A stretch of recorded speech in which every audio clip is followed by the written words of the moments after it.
కౌశిక్ రెడ్డి గారు.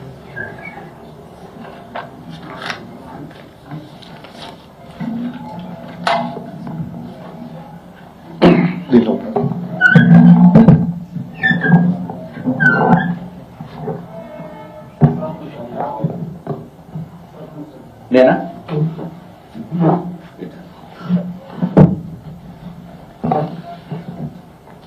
Okay start. Electronic media, print media మిత్రులందరికీ కూడా నా నమస్కారాలు తెలియజేస్తా ఉన్నాను. నేను ఒక యువ శాసనసభ్యునిగా మీకు ఇంతకు ముందు కూడా చెప్పినా, ఎన్నోసార్లు చెప్పినా, ఈ భారతదేశంలో ఏకైక ముఖ్యమంత్రి అది కేసీఆర్ గారు మాత్రమే 2,32,000 ఉద్యోగాలకి నోటిఫికేషన్ ఇచ్చిండని చెప్తా వచ్చిన.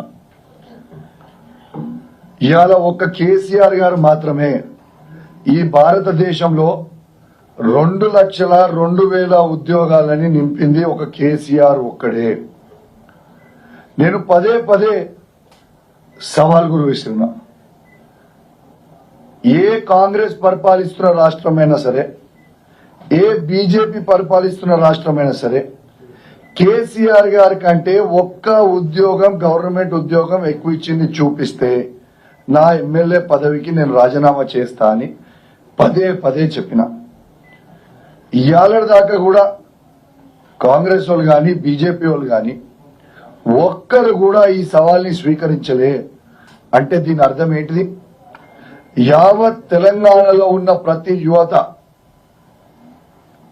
అర్థం చేసుకోవాలి, ఇలా కేసీఆర్ గారు చేసినట్టు ఏ రాష్ట్రంలో కూడా ఈ భారతదేశంలో చెయ్యలేదు ఏ ముఖ్యమంత్రి అనేది స్పష్టంగా కనబడతా ఉంది.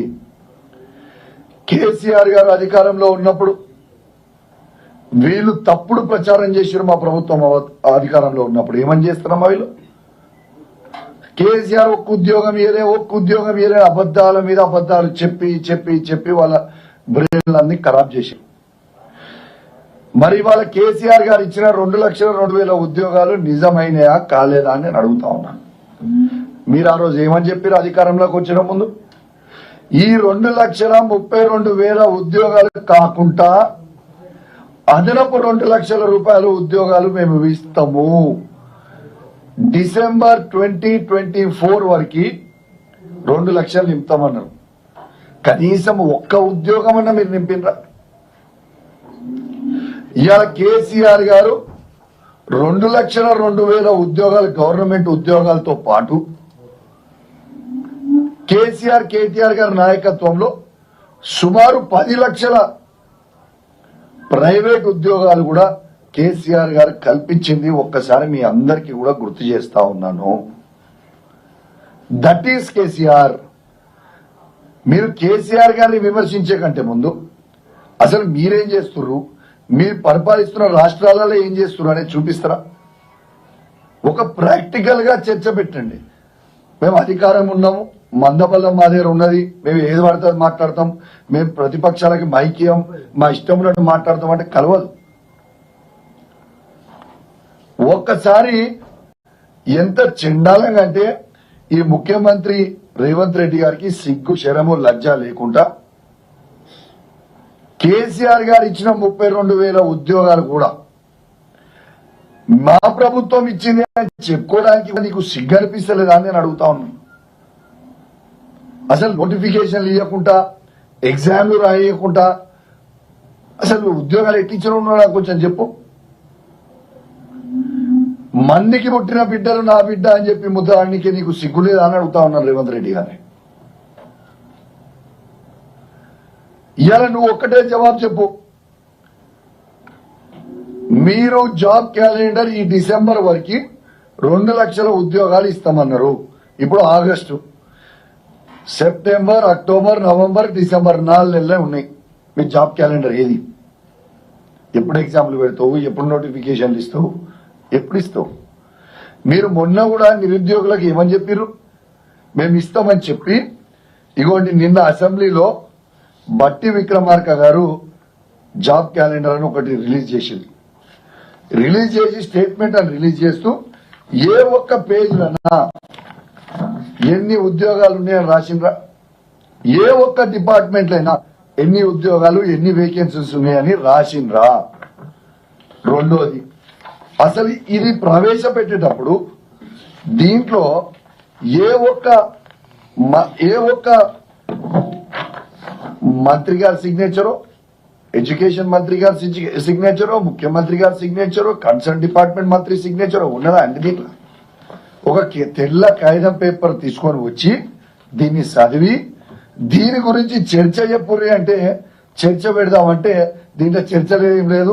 స్టేట్మెంట్ ప్రకారం నేను చదివినా వెళ్ళిపోయినా అని చెప్పి చెప్తా ఉన్నాను మంత్రి గారు. ఇది ఒక్కసారి చూడండి.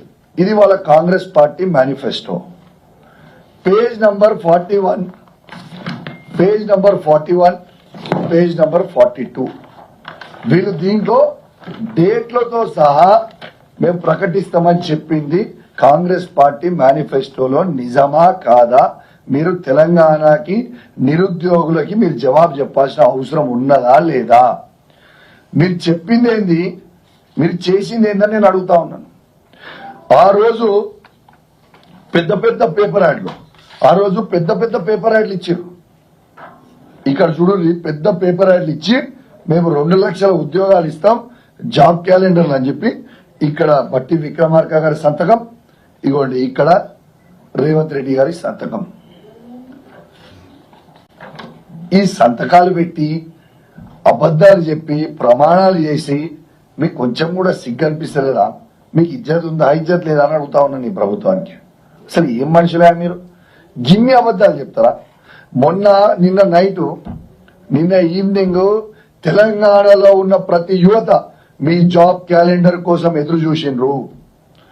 దీని మీద మీరు చెప్పిన తర్వాత చర్చకని మా కేటీఆర్ గారి నాయకత్వంలో సభలో మేము పట్టుబడి చర్చ చెప్పాలి, దీనికి జవాబు చెప్పాలి, ఇది ఉత్తిత తూతు మంత్రం పేపర్ ఇది అని కేటీఆర్ గారి నాయకత్వంలో మేము శాసనసభ్యులు అందరం కూడా చర్చకు అడిగితే ఇయ్యకుంటే మేము గట్టిగా అడిగినప్పుడు ఏం చేస్తారు? ముఖ్యమంత్రి రేవంత్ రెడ్డి గారు వచ్చి ఏదేదో మాట్లాడేసి మీరు దానం నాగేందర్ గారికి మైక్ ఇవ్వమని చెప్తాడు. దానం నాగేందర్ గారికి మైక్ ఇప్పించి మేము నిరుద్యోగుల పక్షాన ఖచ్చితంగా మాకు కావాలి మైకు, దీని మీద చర్చ కావాలి, మేము డీటెయిల్ గా అడగాలి అని మేము అడుగుతున్న సందర్భంలో మైక్ ఇచ్చి శాసనసభ్యులని ఇష్టం ఉన్నట్టు నోటికొచ్చినట్టు అసలు చెప్పరాని పదాలు బెదిరిస్తూ మీ తోలు తీస్తా అని, మిమ్మల్ని హైదరాబాద్ లో తిరగనియా అని, మీరు ఎట్లా తిరుగుతారో చూస్తా అని చెప్పుడు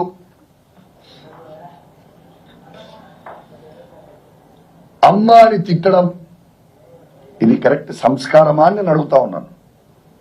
ఇది కరెక్ట్ పద్ధత అని నేను అడుగుతా ఉన్నాను. రూల్ బుక్ లో ఏముందండి?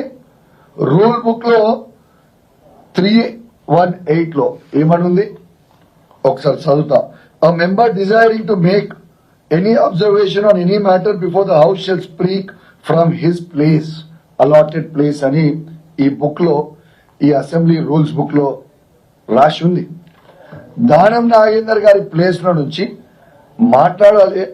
మాట్లాడేది ఉంటే అని చెప్తే రూల్స్ కి వ్యతిరేకంగా ఎక్కడో సీట్లో కూర్చొని మాట్లాడుకుంటూ దుర్భాషలు ఆడుతూ ఇది కరెక్ట్ పద్ధతి అని నేను అడుగుతా ఉన్నాను.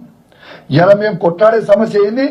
నిరుద్యోగుల కోసం మేము కొట్లాడుతుంటే యావత్ నిరుద్యోగులని మొత్తము ఇవాళ దానం నాగేందర్ గారు చెడ్డ మాటలు తిట్టింది కూడా యావత్ నిరుద్యోగులు ప్రతి ఒక్కరు కూడా అబ్జర్వ్ చేయాలని చెప్పి నేను విజ్ఞప్తి చేస్తా ఉన్నాను. అయ్యా దానం నాగేందర్ గారు, మీరు భయపెట్టితే ఇక్కడ భయపడేటోడు ఎవరు లేడు. హైదరాబాద్ నడి బొడ్డుల్నే తిరుగుతున్నా. నీకు దమ్ముంటే నువ్వు మొగోనివే అయితే చెప్పు, నేను ఏడికి రావాలి చూసుకుందామన్నావు కదా. నీ ఖరీదాబాద్ చౌరస్తాకి రావాలనా, అశోక్ నగర్ చౌరస్తాకి రావాలనా, నువ్వు డేట్ టైం పెట్టు, నేను రావడానికి సిద్ధంగా ఉన్నా బిడ్డ దానం నాగేందర్. నీ రౌడీజం చేస్తా అంటే భయపెట్టిస్తే ఈడ ఎవ్వడు కూడా నీతో భయపడేటోడు లేడు అని దానం నాగేందర్ గారిని హెచ్చరిస్తా ఉన్నాను. దానం నాగేందర్ గారు మర్చిపోయినట్టున్నావు, ఇట్లాంటి మనందరం కూడా కాంగ్రెస్ పార్టీలు ఉన్నప్పుడు ఇట్లాంటి పిచ్చి కూతలు నువ్వు కూసినప్పుడు ఉప్పల్లో నిన్ను మా ఉప్పల్ లక్ష్మారెడ్డి గారు, సుధీర్ రెడ్డి గారు, ఎల్బీనగర్ సుధీర్ రెడ్డి గారు నిన్ను ఉరికిచ్చింది మర్చిపోయినావా? మళ్ళొక్కసారి కావాలా నీకు? మళ్ళొక్కసారి చేస్తాం ఏదో రోజు, టైం దగ్గరకు వచ్చిన రోజు. నీకు నడవనికినే చేత కాదు, నువ్వు నన్ను ఉరికిస్తావే? నీ 65 ఏళ్ళ నువ్వు, మేము 39 ఏళ్ళు. నీకే అంత దుల ఉంటే మాకెంత దుల ఉండాలి బ్రదర్? నోరు దగ్గర పెట్టుకొని మాట్లాడు. దానం నాగేందర్ గారు, నువ్వు టీ షర్ట్లు వేసుకొని పౌడర్ కొట్టుకొని తాజ్ కృష్ణాలో తిరుగుతున్నట్టు ఆడవై ఇండోర్ గేమ్స్ ఆడినట్టు అనుకుంటున్నా అయింది. ఇక్కడ ఉన్నది కేసీఆర్ నాయకత్వంలో, ఇక్కడ ఉన్న మేము అందరం కూడా శిష్యులము, కేసీఆర్ గారు శిష్యులము. నువ్వు భయపెట్టిస్తే బెదిరిస్తే భయపడేటోడు ఎవడు ఉండడు. తస్మాత్ జాగ్రత్త. నీకు ఇజ్జత్ ఉంటే, సిగ్గుంటే, శరం ఉంటే, లజ్జా మానం ఉంటే కేసీఆర్ గారు పెట్టిన భిక్ష అది నీకు ఎమ్మెల్యే పదవి. నీకు దమ్ముంటే రిజైన్ చేసి పార్టీ మారు. రిజైన్ చేసి పార్టీ మారి వేరే పార్టీ నుంచి వచ్చి గెలిచినాక మాట్లాడు. సిగ్గు లేకుండా మా బీఫామ్ మీద గెలిచి నువ్వు మాట్లాడుతున్నావు, ఇష్టం ఉన్నట్టు మాట్లాడుతున్నావు.